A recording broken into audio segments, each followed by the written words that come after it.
What's up, YouTube? It's Hegemony, and patch 1.3.0 was released. This time, GGG Neon, he's bringing us the news, and let's see what they have in store for us.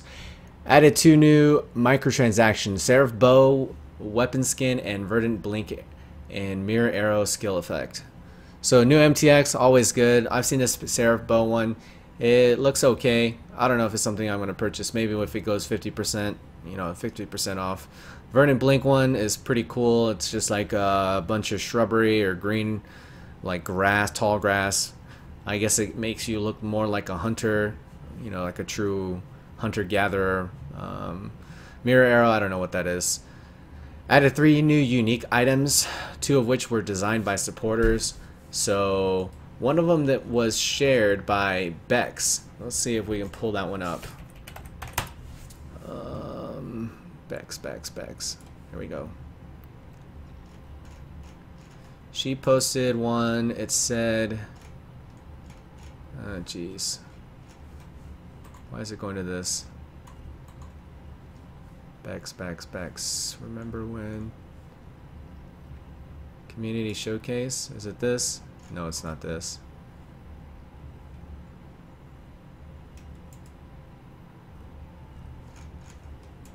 Come on. No, it's not here. Oh well. We'll discuss it in a later video. As far as one of the uniques that's popped up, it is Greed's Embrace. And this is a golden plate. It's just got rarity quantity. Looks like the rolls are, 10 to 25 as far as negative resistance and positive 25 cold. Reduced movement speed, probably not ideal. This is the determining factor whether or not you even want to put this on a character, like a summoner or something. The 30% reduced strength requirement is to make it easier. I just see this as a nice boss color to come in. Either if you're like boxing like Man Ocean, this would be amazing. Probably a super rare item. I don't think this will be a common thing, because of the amount of rarity and quantity on a new armor piece. Okay. Oh, it is important to note that if we go to the account page, we can see another unique, oops, not that, warped timepiece. It's a turquoise amulet. It says increase attack speed, increase cast speed. So I guess they want to be flexible. 12% movement speed increase, which is very nice. 9% reduced skill effect duration. This will affect a lot of different things, like any Vol skill usually has duration attached to it.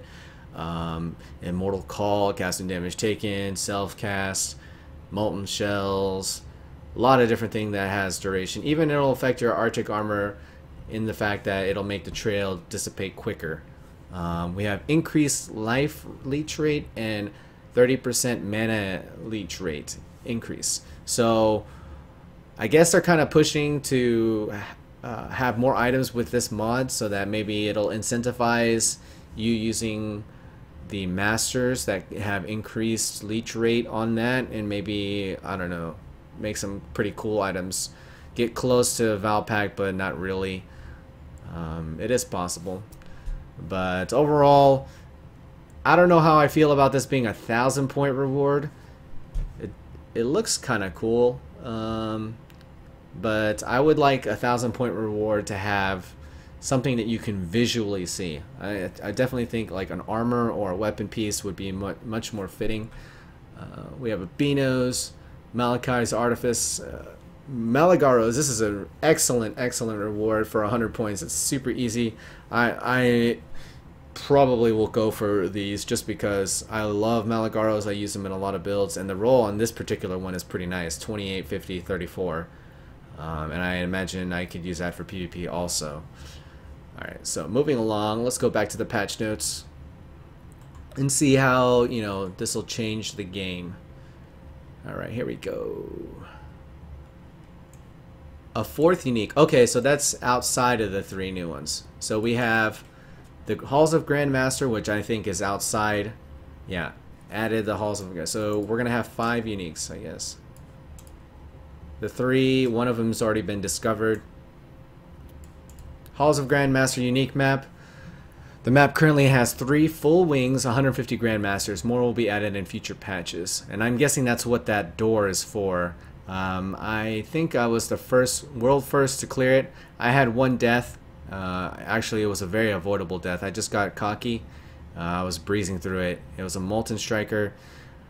Could have easily warped out, but I didn't. And overall, I definitely feel it tests some of your character's mechanics to make sure you have them in check to be able to do damage, and PvP builds definitely do shine in this rather than PvE ones. The low light spectral throw, or cast on crit stuff, all that stuff, you really need to think outside the box and to be able to successfully do this, and make sure your character is well rounded. Your Flask choice are all going to be very critical to your success. Added a visual effect to players or monsters that are under the equilibrium effect. This is a quality of life increase. Whenever I'm playing and am PvPing, I'm always staring at my debuff bar. So this makes very little difference, but I mean, I guess it helps, and it can make a lot of difference for somebody who's not used to looking at your debuff bar. So pretty awesome, and I guess it definitely is deemed worthy of having some kind of 3D art or whatever. Added PvP spectate following functionality. This is kind of cool because if you're just following somebody face rolling and it's like 1 in 5 games that he's actually getting an interesting match, you don't have to constantly check to see if he's zoned in or communicate, hey, have you got a match yet, or if he's waiting in queue. This will just allow you to auto join, which is a huge quality of life when you're just trying to learn or spectate your friends. Further improved stash tab highlighting. You can now find gems that are socketed in items. Okay, that's pretty cool. We also have added the information highlight, which includes useful information about the stash tab highlighting tool.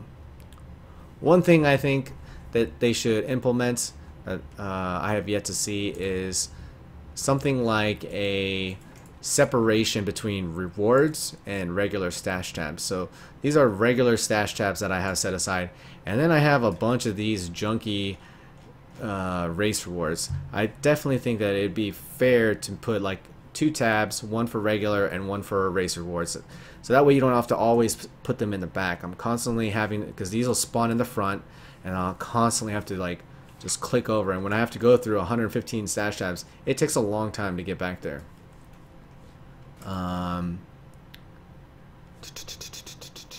Alright, so we're at the event notice board. Now defaults to the events tab rather than the PvP tab. Strong boxes now spawn packs of monsters in quick succession instead of all at once. I guess this helps with the load times and how sometimes you just like lock up for a few seconds or a split second. So this is another quality of life that'll hopefully suppress some unfair rips, I guess. Added audio to the chicken pet. Okay. General balance. Scold's bridle no longer damages totems, traps, or mines. Vengeance can no longer be triggered while unarmed. So Facebreaker, the #1 bread and butter thing that they had was that one-shot ability, or that bulk, 3/4 of your health with just a trigger that will go off every couple, second and some change.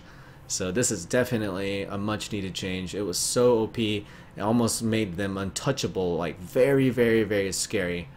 I still think that would be fine. Yes, it did affect them in PvE, but I think it had to be done. It had to be done. The mods which remove status ailments and bleeds now provide immunity to those effects.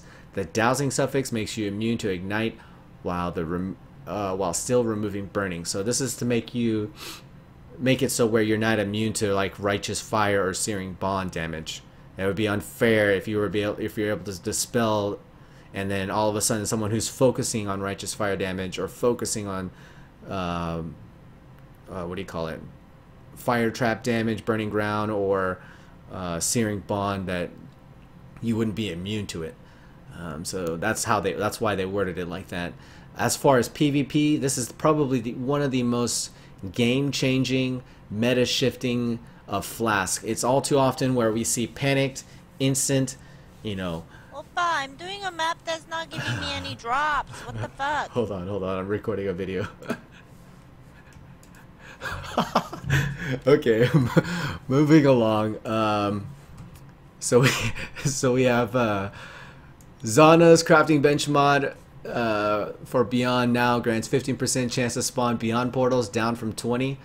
This is a nerf because a lot of people are just having so much fun and having a blast with the Zana map modding, running double Beyond and getting 6 sick returns and 6 sick rewards.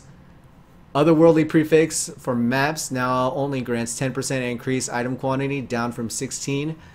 I don't understand this one. This is kind of weird because I've never seen otherworldly in a prefix for a map. I don't even know otherworldly, but I'm guessing it's just talking about otherworldly rare mods.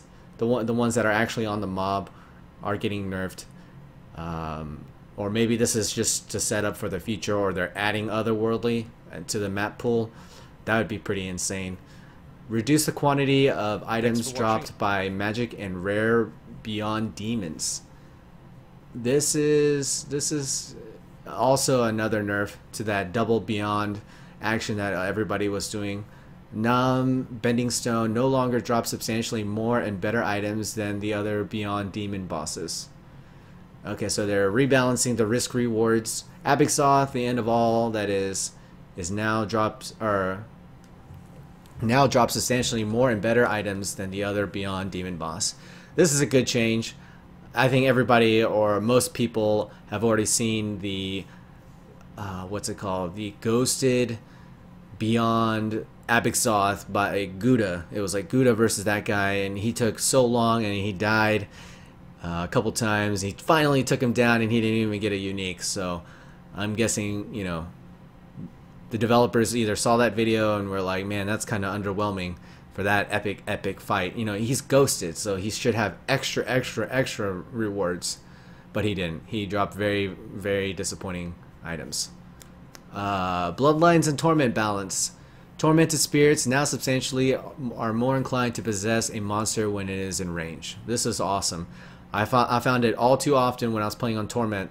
Torment spirits would just ride over the rares, and I'd be like, what the hell? I spent all this time driving you, and you're like too good for the rare. Now I guess they increase the range at which it's more prone to possess. This is a huge change. Hopefully it brings a lot more fun to the league. The Bloodlines Phylacteral Link mod no longer appears on Devourers. Okay. Phylacteral Link now rotates between monsters every 7 seconds, up from 5. This is a nice change. I like the Phylacteral Link overall. It's a unique way of kind of like splitting DPS target switching. It reminds me of like raiding in World of Warcraft, where the DPS that isn't focused correctly doesn't matter. And I like that a lot. And it was all too often where if there was a wall or a distance between two mobs, by the time you got to the mob, it would just switch over, and that was very frustrating. While target switching is good, getting positions like that and having to deal with it make it very tedious. Phylacteral Link now spawns less frequently than before. Bond of Chaos deals substantially less damage in later difficulties. I didn't find Bond of Chaos to be all too threatening, but I guess it was warranted. I don't know. This change, it's whatever in my book, honestly. Bond of Chaos can no longer appear on monsters which are spawn hidden due to the beams going into the sky or ground. So I guess underground crabbies and things like that, having a split second where people could leap in and they're they're Bond of Chaos, you know, that may have killed some people, or people felt that was unjustified, or they were invisible, they just bugged out and didn't show it. Order of the Frozen Sky damage per pack member killed has been slightly increased. So as you kill more and more of these Order of the Frozen Sky, they're supposed to get more and more deadly, but we didn't really see that. It was just a joke. It started from being extremely lethal to a joke, and now I'm guessing they're trying to make it more on par of where they intended it. I have done Otherworldly in a couple maps already since the patch, and I don't know, I don't feel like I was in super jeopardy of dying or anything like that. Alright, PvP balance. We'll go back and brush up on the flasks in a little bit. I kind of got distracted with Monica. All right, tormented spirits now substantially are more inclined. Oh, whoa, we already read that. Sorry. PvP balance, updated item mods, passives, and starting skills to provide balanced matches between pre-constructed PvP only characters.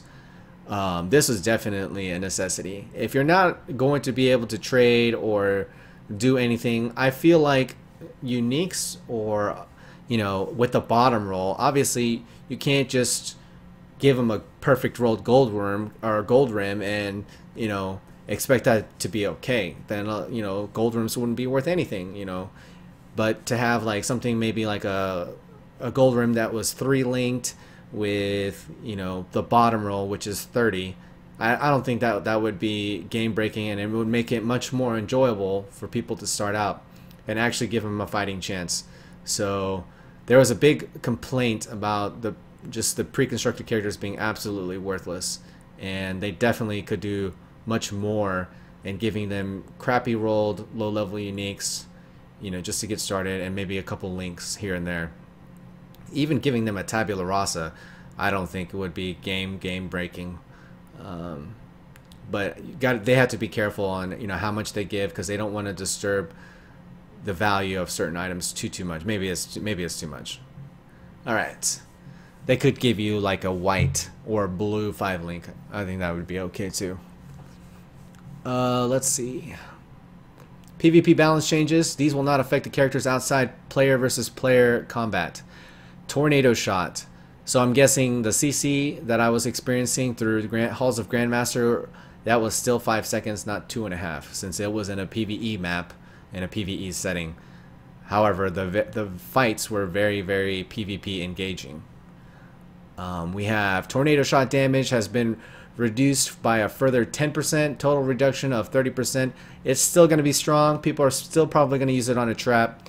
10%, I don't know if it's enough. I'm still going to be using it. Molten Strike damage has been reduced by 15%. 15% is pretty generous. I honestly still think it's going to be way too high, or way too low of a nerf. I think they could have easily pushed this up to 20. I feel like everybody does too much damage, honestly. When the fight lasts less than like 0.5 seconds, you know, having 10% reduction, cyclone damage reduced by 10%, I feel like is way too little too. Honestly, like I'm not too sure about that. I mean, they got the right ideas of which skills need to be nerfed, but I'm not sure it's enough. Support trap, T override has been reduced by 0.9. Remote mine has been reduced by 0.9. So this is the first time we've seen a remote mine nerf. It was untouched for so long. This makes much more sense too. I feel like the whole state of the trap thing. Trap gives you, you know, almost guaranteed damage because you don't have to aim it. It's self-detonating and it lands. Like, it's so desync friendly or flicker friendly. When you're actually self-casting on a person, it's actually very hard. Not only do you have to deal with a projectile in motion, your enemy can dodge it. He can fluster you by leap slamming all around you, running in circles and avoiding it. These are the problems with self-casting. Now, there's stuff with self-casting that are much more friendly, but those shouldn't really excel too much in damage, like Spark and Arc. They did increase it, which I think is good, but I feel like they should just overall increase a lot of damage from this spell and nerf the trap even more. The trap support gem. Yeah, like Fireball or whatever. People are still going to put Fireball trap LMP because it's shotguns. You land on that shit, chances are you're going to eat all the projectiles. Shotgun, point blank, you know, not point blank gem, but, you know, just shotgun and take on all the damage. Is so much easier than actually trying to shoot, you know, fireballs in a direction that don't even cast fast because you're an LLD. You can't use fast cast. You can't use echo. These things are traveling very slow. You have faster proj, but, you know, it's not hard to dodge. So I definitely feel like self-casting spells that you have to aim that aren't desync friendly and should be buffed to a certain point, and then you can bring the trap support gem modifier down so the damage doesn't change. So we need to promote more self-casting, and you know, I guess we can keep trap the way it is with that 0.9 attack time. And you know, you don't want to, if you're going to increase the damage of the base skill, you have to lower the trap damage again. I'm not saying that to take it lower than it already is. I'm just saying that if you want to increase spell self-casting more, because doing that and leaving the trap alone will cause problems. Alright, so we have split arrow damage increased by 10%. Split arrow is so hard to aim, especially at far range. I don't know if this is gonna come, you know, it's gonna come to a thing where people are gonna want to use it. It runs into walls. I mean, functionally, it's not very good. It's unpredictable, like, and especially with the amount of lag, I don't foresee people using split. There's too many narrow hallways, too many, you know, rocks and things like that, that I don't think split arrow is going to become a thing unless the maps start, you know, changing where they're wide open. Maybe split arrow can come a thing when you run that outdoor map that looks like springs on like a 3v3 match. Otherwise, I still think tornado is going to be king because it's 360. You drop it in a spot, it'll go behind a wall. Functionally, it performs great. Freeze pulse damage has been reduced by a further 5%. The total reduction is now 25%. I think is warranted, but you know, it's got that shotgun effect. But I don't know. I'm kind of indifferent on this too. Like, again, I feel like the freeze pulse trap is strong, but even self cast, it's okay. It's decent. And now that they nerfed the damage a little bit, I think it's a little bit under what it needs to be self cast. Glacial Cascade damage has been increased 10%. That's great, but it's still Glacial Cascade. It still trips up on rocks. It still trips up on walls, and it still trips up on, you know, like what do you call it? Not void zones, but like the abyss. You can't go through it. Honestly, if they just changed Glacial Cascade to where it would function like Ground Slam, it would feel like a very, very good skill. If it would go over a pebble, go through it. I mean, it doesn't have to go through walls. I'm not asking for it to do that, but I'm just asking it to do what Ground Slam does, but in Glacial Cascade. If that could happen, I could see this being a PvP threat. But as far as a build, Glacial Cascade is at the mercy of the map. And there's too many maps where this is not ideal solution. Shield charge damage has been reduced by 30%, so those one shots that we were seeing before probably are going to have to be a 2 shots. I definitely think this one was warranted. I mean, like I said, I feel like everybody was doing too much damage. Static strike damage has been increased by 5%. I think this is not enough to keep or put static strike where it needs to be. It's such an easy thing to avoid. When you see the first static strike go off, you're like, oh, this guy's static strike. All I really need to do is back off of him. You know, if he gets a couple good hits and he actually lands them, just back off. You know, he doesn't really have the attack speed to facilitate, you know, crazy amounts of burst damage. The getaways, you know, with blink arrow, things like that. It's just not enough. Spells triggered by cast and damage taken have had their damage reduced by 25%. This is a huge change for high level dueling. Obviously, it doesn't pertain to low level because it's 31. But this is a huge thing with like Molten Shell and the automation thing just killing people. People were able to make their spells so strong with cast and damage taken. I definitely think this is a good change. Clever construction notable now only prevents traps and mines from being destroyed by players for 2.5 seconds, down from 5. This has no change for monsters. Now I suggested before, well, why don't we just make it, you know, the same for PvE and PvP? But I think too many people would complain because in a PvE situation, really you just need it to go down and not destroy immediately. You don't need more than a couple seconds. But then someone else brought up the idea of Sunblast. Well, it kind of negates the idea of Sunblast, and I said, oh, well, that's a good point. So I suggested that they homogenized or, you know, made the same so that people weren't like, oh, there's 2 different values. I don't understand this. You know, just make it simple. 2.5, I do think is a little bit harsh. There's something you have to understand when you're playing with the Trapper. once you reduce the cooldown of Clever Construction so low that his own traps become his worst enemy, and by that I mean Herald of Ash. Herald of Ash is now a super threat against a trapper, and it already was before. You have a limited number that you could throw, and if you're throwing them all before, you were able to avoid most Herald of Ash incidents. And because traps have a such a low HP base, anybody who successfully destroys a trap does with Herald of Ash does a huge ignite proliferation. So I'm still weary that this is going to be a fair change. I think Clever Construction could use definitely because you use a nerf, but I'll have to test it out myself. I think 2.5 is a bit too harsh. I think 3 would be much more balanced, but we'll see. If my trapper ends up being unviable against every single thing, then it'll be a clear case of, okay, we nerfed it too much. Alright, so bug fixes. Crafting cost of Zalna's crafting bench no longer consumed if the map fails to open. Wow, I didn't even know that. Good to know.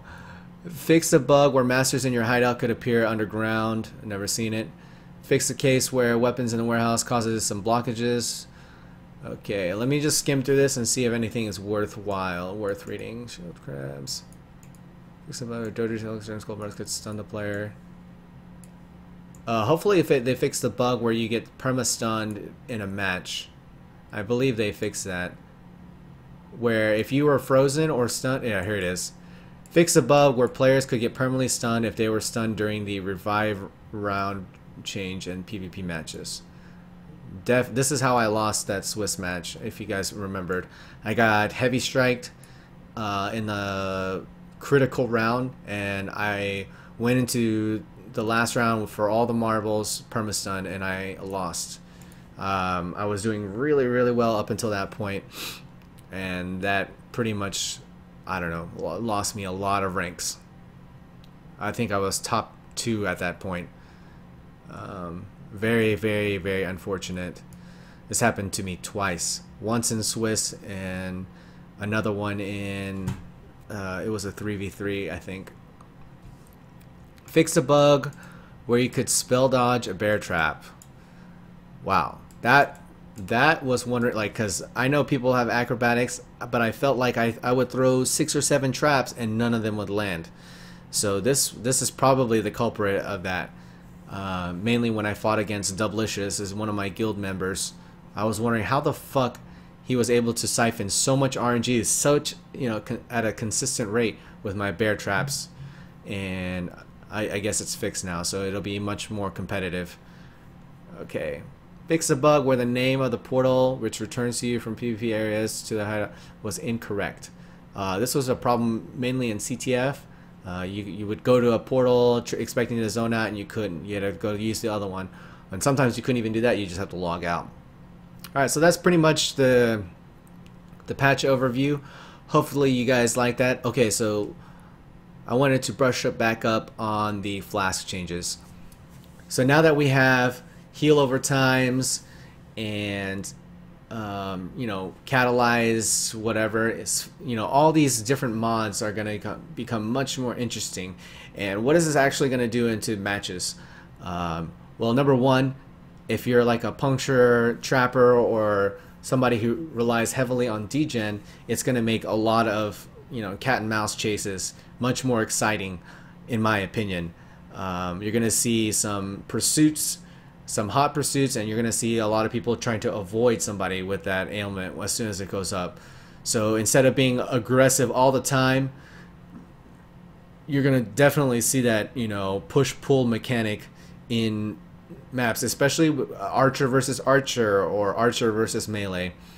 But definitely I think it was warranted and very cool to see. So you'll definitely want to focus on 2 different types of damage, degen and upfront. You just don't want to ignore one, and unless you're like an excellent escape artist, then you can go all in on one kind of degen, and hopefully you get away and just exhaust their flask. But should make up for a lot of interesting matchups and more diverse potions. However, you know, I don't know if these changes are definitely are enough nerfs to where we can see people afford to lose that panicked or that bubbling or whatever they were using before.